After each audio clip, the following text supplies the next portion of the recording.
Bahayanya adalah menyerahkan kekuasaan kepada anak-anak muda yang tidak paham soal bagaimana anti korupsi itu bahayanya memang minta ampun ya. Karena mereka menganggap waduh very easy to get money ya. Padahal uang tersebut adalah uang yang harusnya dilaporkan karena gratifikasi. Dan orang memberinya ya tentu ada kaitannya dengan jabatan bapaknya. Kalau Kaisang itu anak Joko siapa ya yang bukan Presiden Republik Indonesia, ya orang nggak akan peduli. Mungkin tidak gampang juga mendapatkan bantuan.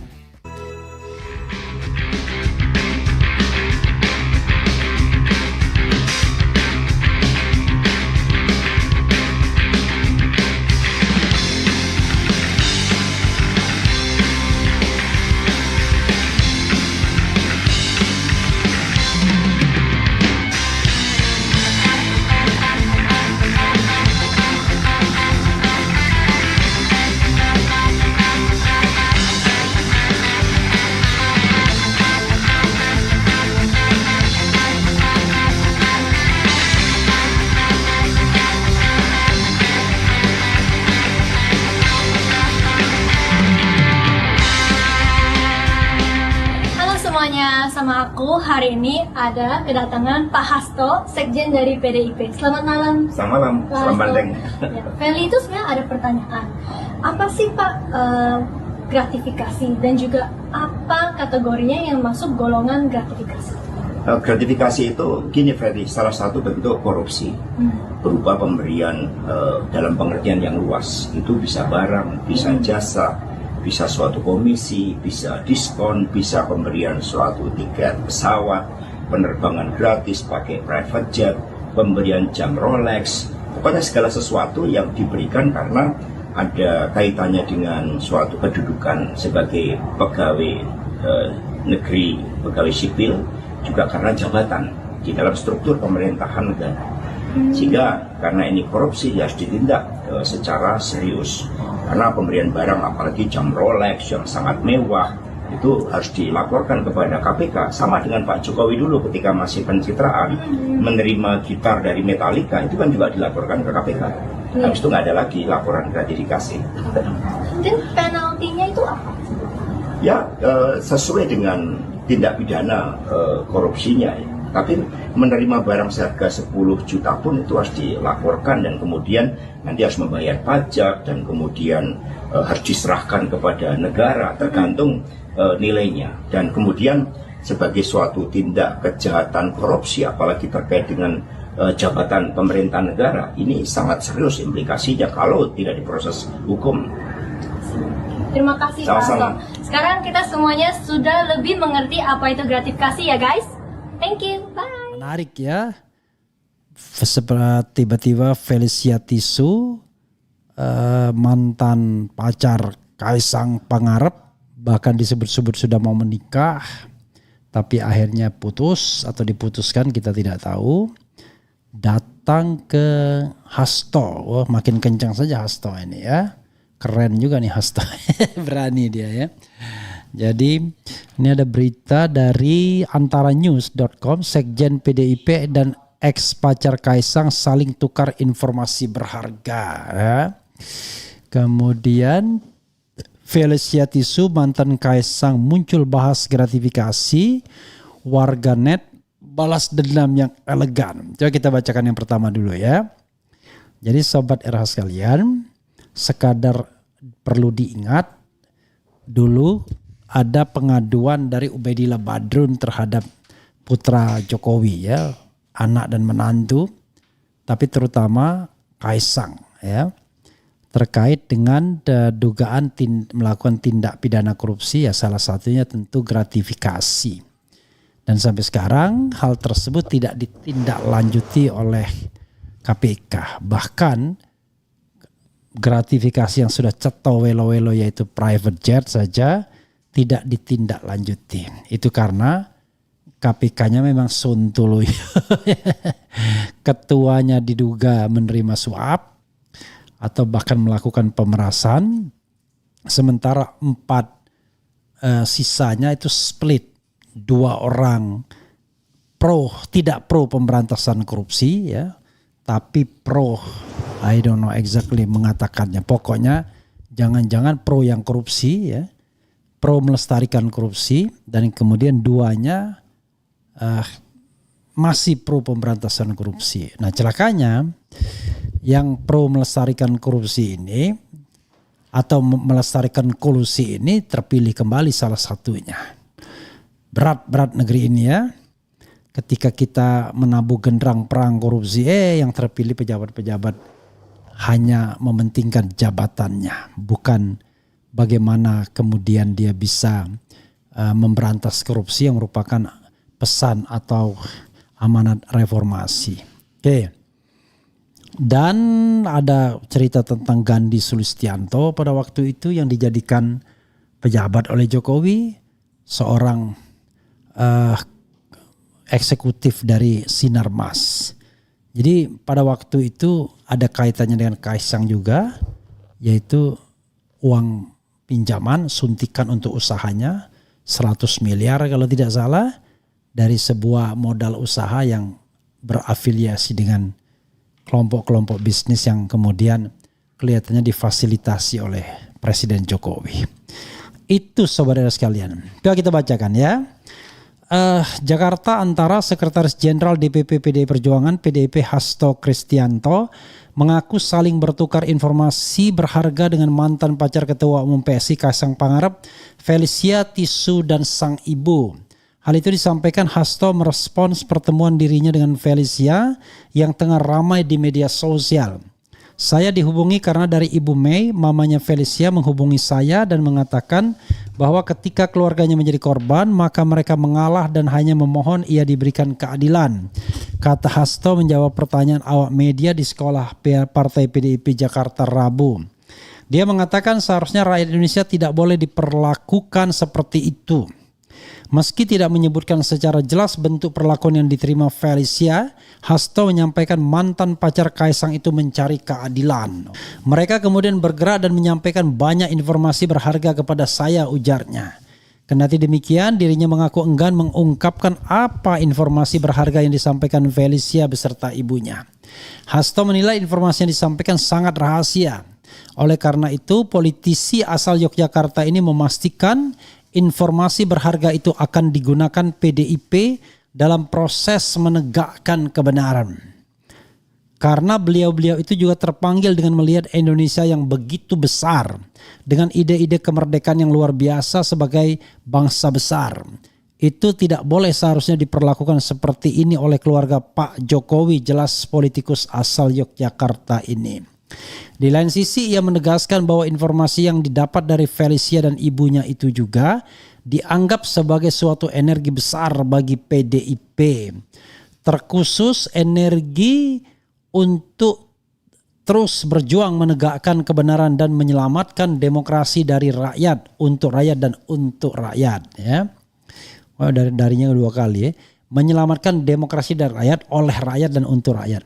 Terakhir Hasto menjelaskan soal jaket PDIP yang dikenakan Felicia maupun ibunya dalam pertemuan itu.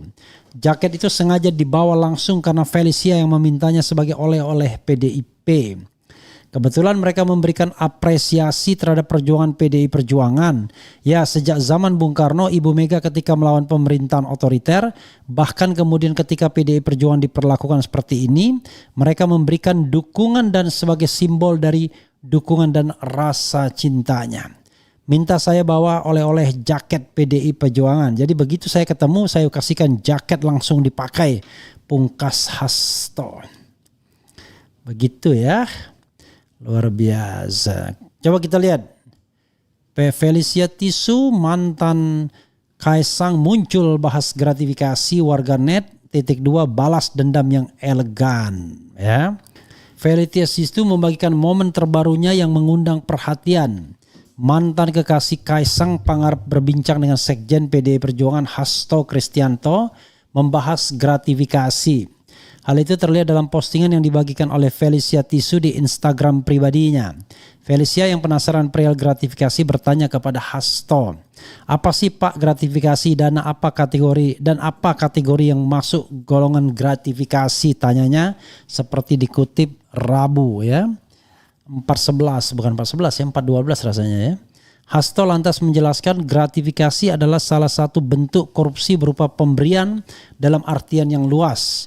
Contohnya pemberian barang jasa, komisi, jam Rolex, hingga penerbangan gratis pakai private jet. Pokoknya segala sesuatu yang diberikan karena ada kaitannya dengan suatu kedudukan sebagai pegawai negeri sipil atau jabatan di dalam struktur pemerintahan, papar Hasto. Sehingga karena ini korupsi harus ditindak secara serius, apalagi misal jam Rolex sangat mewah itu harus dilaporkan ke KPK sama dengan Pak Jokowi dulu ketika masih pencitraan, menerima gitar Metallica juga dilaporkan ke KPK, habis itu nggak ada lagi laporan gratifikasi sambungnya. Jadi awal-awal aja ya. Selanjutnya Felicia Tisu menanyakan hukuman bagi pelaku gratifikasi. Hasto pun menjawab praktik gratifikasi harus ditindak secara serius ya. Hukumannya sesuai dengan tindak pidana korupsinya, tapi jika menerima barang 10 juta pun juga harus dilaporkan. Kemudian nanti harus membayar pajak, harus diserahkan kepada negara tergantung nilainya, kata dia. Mendapatkan pemaparan serupa, Felicia Tisu menyampaikan terima kasih lewat caption. Momen Felicia Tisu membahas soal gratifikasi juga dibagikan oleh akun TikToks 245.tv hingga mengundang perhatian warganet ya. Cakep Kak Feli, balas dendam yang elegan. Felicia pintar, kata warganet. Asmara kalah, politik bertindak, sahut yang lain. Perang mantan, di sana ada Veronica Tan, di sini ada Felicia, tulis warganet. Menyalayok, suarakan private jet. Privatnya pakai private jet, ungkap lainnya. Felicia Tisu sempat menjalin asmara dengan Kaisang Pangarep saat keduanya sama-sama menempuh pendidikan di Singapore University of Social Sciences, SUS.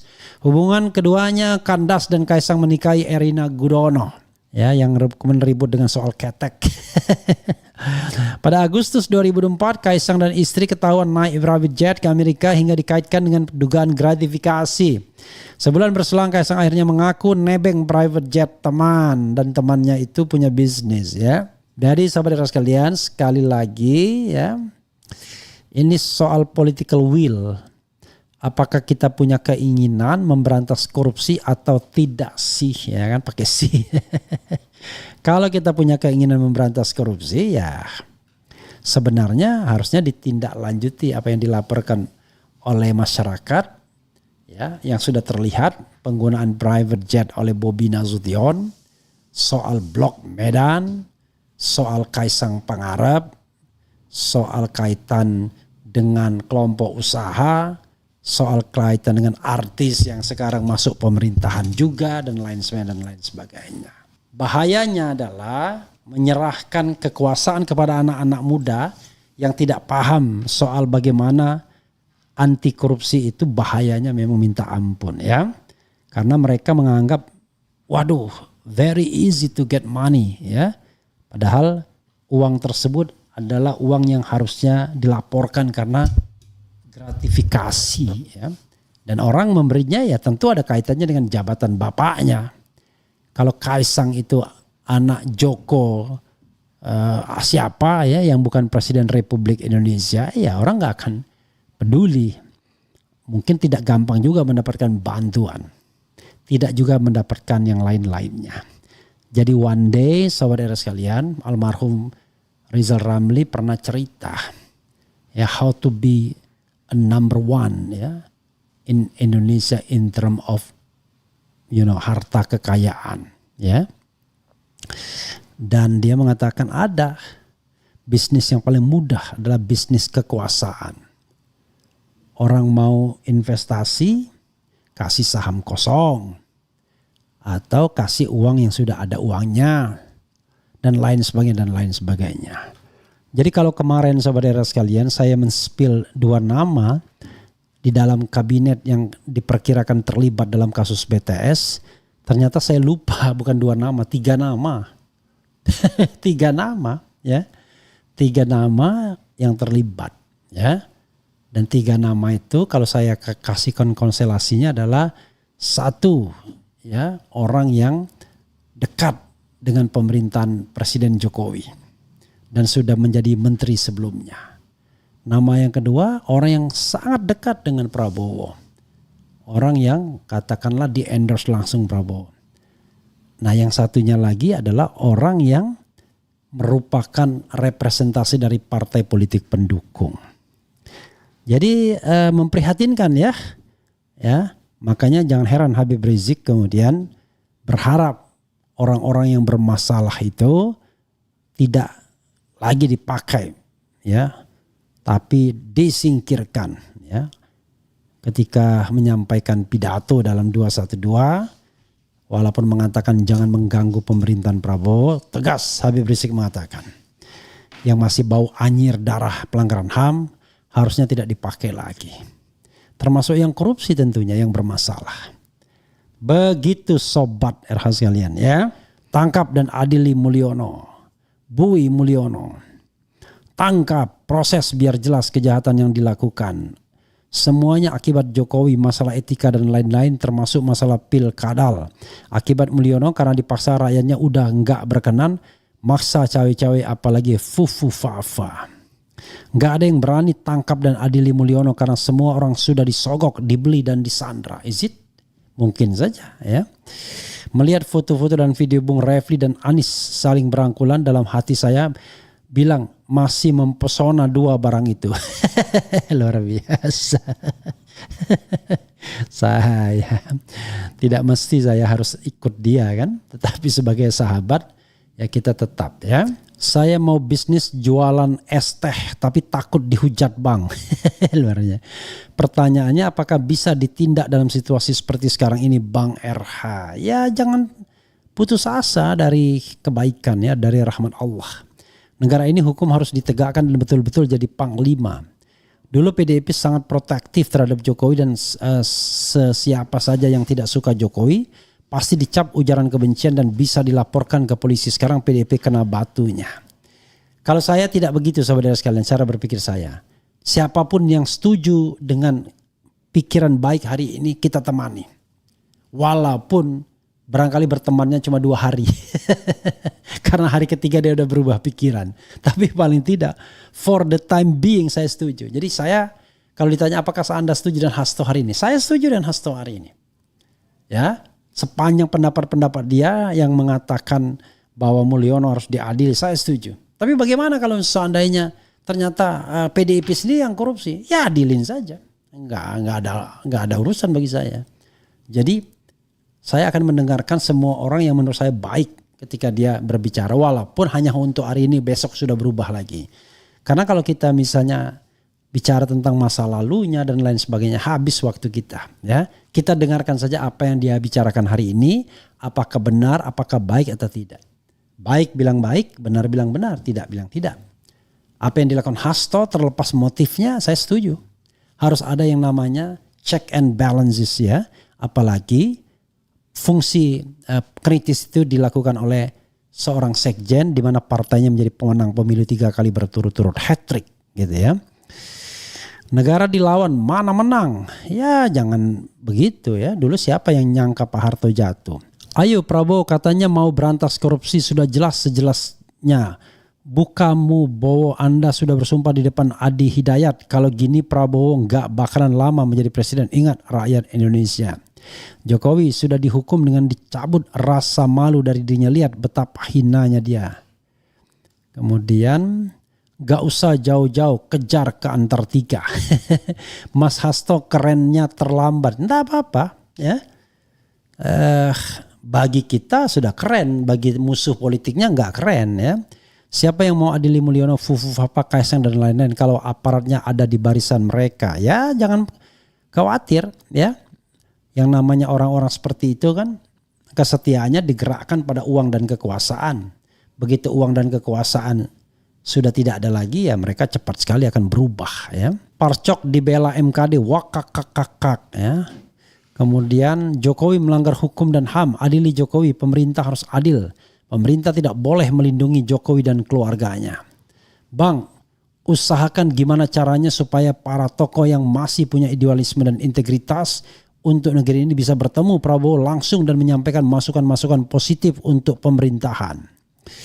Pasti kagak mau itu pembantunya. Karena pembantunya banyak juga yang ular ya.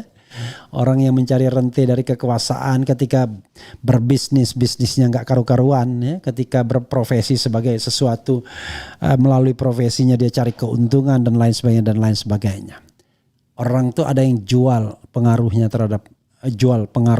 kedekatannya terhadap kekuasaan, apalagi dia berkuasa ya, kedekatan terhadap kekuasaan saja bisa dijual. Oke saudara sekalian, mudah-mudahan ini bermanfaat ya.